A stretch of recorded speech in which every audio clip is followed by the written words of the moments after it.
from Lindell TV. How are you today, sir? Democrats like Bernie Sanders and Elizabeth Warren continue to peddle the lie and the claim that you're trying to cut Social Security, despite your repeated promises to protect it. Why do you think they keep pushing this misinformation and literally terrorizing the elderly in America that sadly keep watching the very misleading mainstream media? I love your question. I should have called you almost first, but I love his questions also, always.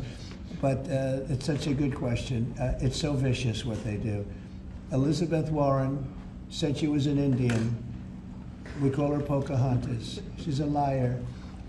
She lied her whole career. Based on the fact that she was an Indian, she was able to get into certain colleges, get certain jobs, get into certain universities to work there. She's a liar and a mean person. She's a nut job. I watched her the other night. She's all hopped up endorsing a communist in New York City. And she was all excited and jumping up and down. She's got to take a drug test. She really does. She's got to take a drug test. There's no way somebody can act that way and be normal. What she's done to our financial institutions, she destroys people. You know that you had a lot of great banks in the Midwest and banks that loaned to farmers and others, and they went out of business. She put them out of business. Stone cold mean.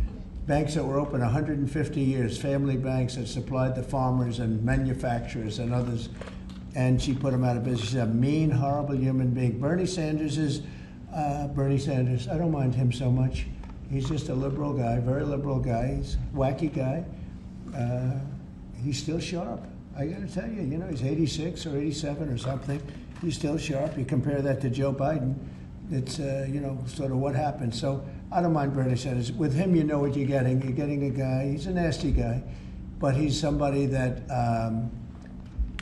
I don't know if I call it a fastball, but he's able to throw the ball pretty well. He's okay. I watched him the other day. He was totally on the opposite side of things. I will say this, the biggest issue right now, and an issue that's really taken hold, is crime, stopping crime in the cities, and the Democrats are fighting the stopping of crime. So I think that's like men playing in women's sports is okay, or transgender for everybody, okay. But this is a bigger issue. This is the biggest of all issues. Crime is rampant in D.C. It's rampant in our generally blue-run cities, and they've got to do something about it, or they're never going to win another election. And instead of calling me a dictator, they like to say Trump's a dictator. Trump's a dictator. Well, I had calls from many, many friends, including Democrats. I have a lot of Democrat friends, but they're normal people. And they were thanking me so much for what I'm doing in D.C. They feel so safe already. And, you know, at the border, we had 0 people come in, and this is done by a liberal group. They're the people that do it. I have nothing to do with it. 0 people in 3 months. We had 0, 0, and 0 for 3 months. And last year we had millions of people pouring in from all countries, from jails, from drug addicts, gang members, drug dealers by the thousands and thousands. 11,888 murderers, half of whom committed more than one murder. They flowed into our country, and for the last 3 months we had none. And I didn't get, remember when Joe Biden used to always go, I need legislation, I had no legislation. I just said we're closing the borders, and the whole world understood it because they respect your country again. They really respect this country again. They didn't respect it. When he said it, it didn't mean anything. But now they know it meant a lot. And Mexico does what we tell them to do, and Canada does what we tell them to do, because we had the 2 borders. We have the northern border, the southern border, and they were both horrible.